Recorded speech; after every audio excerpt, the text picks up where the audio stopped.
Ya.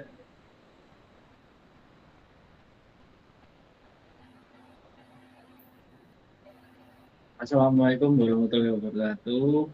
Kami dari kelompok 4 akan mempresentasikan tentang artificial intelligence dalam media pembelajaran. Eh, Yang pertama, perkenalkan nama saya Kamal Firdansah dengan NIM 71. Saya Monika Nuramayu, NIM 68. Saya Muhammad Pramudita Anggara, NIM 63.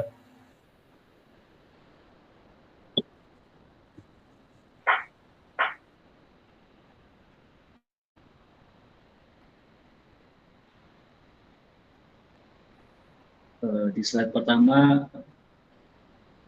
yaitu apa itu artificial intelligence atau AI. Merupakan teknologi yang memungkinkan komputer melakukan tugas yang biasanya membutuhkan kecerdasan manusia, seperti pengenalan suara, pemecah masalah, dan pembelajaran. Di dalam pendidikan, AI juga berperan penting dalam mengubah cara pembelajaran yang berlangsung. AI juga membantu mengubah media pembelajaran tradisional menjadi lebih interaktif, adaptif, dan bersoal. Apa aja sih fungsi AI dalam pembelajaran? Yang pertama, ada personalisasi pembelajaran dengan menyesuaikan materi dan metode sesuai kemampuan dan kebutuhan siswa secara real time. Yang kedua, memantau kemajuan belajar serta memberikan umpan balik secara otomatis dan cepat. Yang ketiga, memberikan konten pembelajaran yang interaktif, adaptif, dan menarik bagi siswa. Yang keempat, mengotomatisasi tugas administrasi guru sehingga guru dapat fokus pada interaksi dan pembelajaran yang berlangsung. Ya. Berikut ini adalah contoh AI. Kami mengambil yang paling populer yaitu ChatGPT dan Claude AI.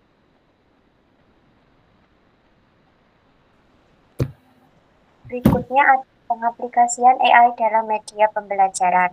Yang pertama, personalized learning atau pembelajaran yang dipersonalisasi.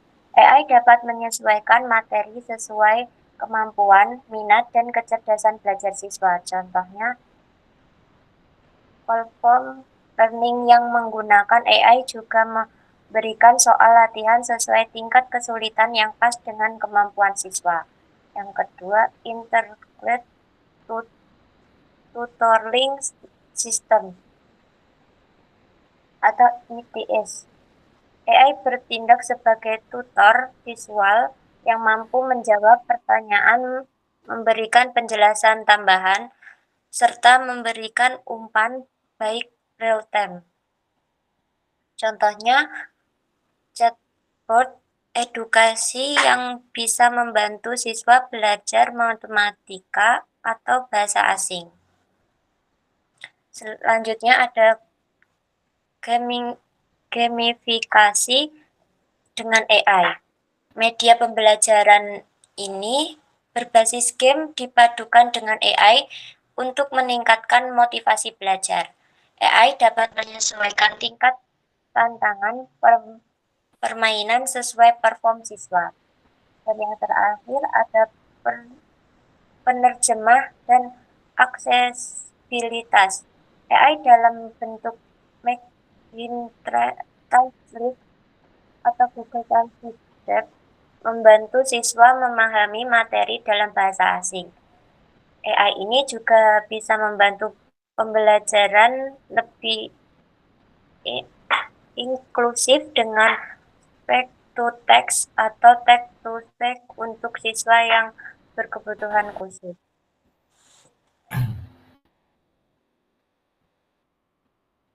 Dampak positif dari AI yang pertama ada meningkatkan efektivitas pembelajaran. AI dapat membantu menyajikan materi sesuai dengan kebutuhan siswa sehingga waktu belajar lebih efisien. Siswa bisa langsung mendapat jawaban, penjelasan, dan umpan balik tanpa harus menunggu guru. Yang kedua, ada pembelajaran yang dipersonalisasi. AI mampu menyesuaikan materi soal maupun metode sesuai gaya belajar, visual, auditori, kinestik, dan kemampuan masing-masing siswa. Siswa yang cepat menangkap materi bisa dipacu lebih jauh, sementara yang masih tertinggal bisa diberi penguatan. Yang ketiga ada meningkatkan aksesibilitas pendidikan. AI mendukung text to speech, speech to text, dan penerjemahan bahasa sehingga membantu siswa berkebutuhan khusus maupun siswa dari latar belakang berbeda. Materi bisa diakses 24 jam tanpa batasan ruang dan waktu. Yang keempat adalah meningkatkan motivasi belajar. Melalui gamifikasi berbasis AI, siswa lebih termotivasi karena pembelajaran dibuat interaktif seperti game, kuis, adaptif, atau simulasi. Adanya elemen tantangan dan penghargaan membuat siswa lebih semangat. Dampak negatif sendiri dari AI, yang pertama ada menurunkan kreativitas dan kemandirian siswa. Siswa bisa terlalu bergantung pada AI untuk menjawab soal atau menyelesaikan tugas. Hal ini dapat mengurangi kemampuan berpikir kritis dan pemecahan masalah secara mandiri. Yang kedua ada ketergantungan teknologi. Jika terlalu sering menggunakan AI, siswa maupun guru bisa kesulitan belajar tanpa bantuan teknologi. Bisa terjadi malas berpikir karena semua jawaban mudah diperoleh. Yang ketiga ada kurangnya interaksi sosial. AI tidak dapat sepenuhnya menggantikan peran guru dan diskusi dengan teman. Penggunaan AI yang berlebihan bisa membuat siswa kurang berinteraksi langsung dalam proses belajar. Yang keempat ada resiko penyalahgunaan. AI bisa disalahgunakan untuk plagiarisme atau mengerjakan tugas secara instan tanpa memahami materi. Misalnya, siswa hanya menyerap jawaban dari chatbot tanpa belajar isinya. Next. Contoh penggunaan AI. Yang pertama ada aplikasi chatbot edukasi. Contoh ChatGPT, Khanmigo, Khan Academy. Fungsinya itu membantu siswa bertanya materi pelajaran, menjelaskan konsep sulit, bahkan membuat soal latihan. Yang kedua ada pembelajaran bahasa. Contoh Duolingo, Elsa Speak. Fungsi melatih pengucapan, pronunciation, grammar, dan kosakata dengan speech recognition. AI mengenali suara siswa dan memberi koreksi otomatis. Yang ketiga, sistem e-learning adaptif. Contoh Coursera, Ruang Guru, Zenius dengan AI recommendation. Fungsinya itu AI menyesuaikan tingkat kesulitan soal atau materi sesuai kemampuan siswa. Yang keempat ada virtual reality VR dan augmented reality AR. Berbasis AI, contohnya itu ada Google Expedition, Labster, dan fungsinya itu simulasi praktikum sains, tur sejarah virtual atau eksplorasi anatomi manusia dengan cara interaktif.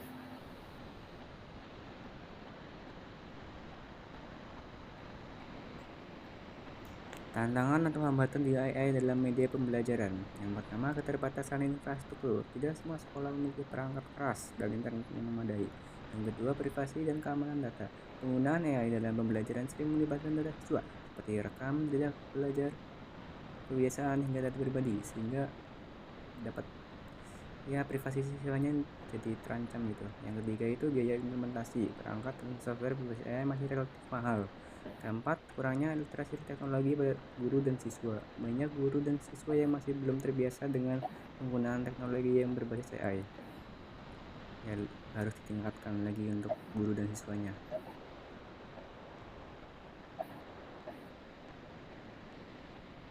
Mana dia? Lalu selanjutnya strategi mengoptimalkan AI dalam pendidikan. Yang pertama, pelatihan dan peningkatan kompetensi. Guru dan siswa perlu diberikan pelatihan terkait literasi digital dan pemanfaatan AI dengan pemahaman yang baik. Guru dan siswa itu jadi punya kompetensi yang lebih meningkat gitu. Yang kedua itu pengembangan kebijakan dan regulasi yang jelas. Pemerintah dan lembaga pendidikan perlu menyusun aturan yang mengatur penggunaan AI di sekolah, terutama mengenai privasi data, etika, dan pencegahan penyalahgunaan. Hal ini penting agar AI digunakan sesuai tujuan pendidikan. Lalu yang ketiga, evaluasi dan monitoring berkelanjutan. Penggunaan AI dalam pembelajaran perlu dipantau secara rutin untuk memastikan efektivitasnya. Yang keempat, penerapan blended learning. AI sebaiknya tidak menggantikan metode pembelajaran tradisional, melainkan dikombinasikan dengan interaksi langsung antara guru dan siswa. Jadi belajarnya itu seperti bercampur gitu antara online dan offline. Selanjutnya kesimpulan. AI telah menjadi katalisator signifikan dalam dunia pendidikan. Katalisator ini maksudnya sebagai pemicu ya untuk mentransformasi media pembelajaran dengan menghadirkan pengalaman yang lebih personal dan adaptif. AI mampu menganalisis pola belajar siswa, mengotomatisasi tugas-tugas administratif bagi guru, dan menyediakan akses materi yang lebih luas bagi semuanya.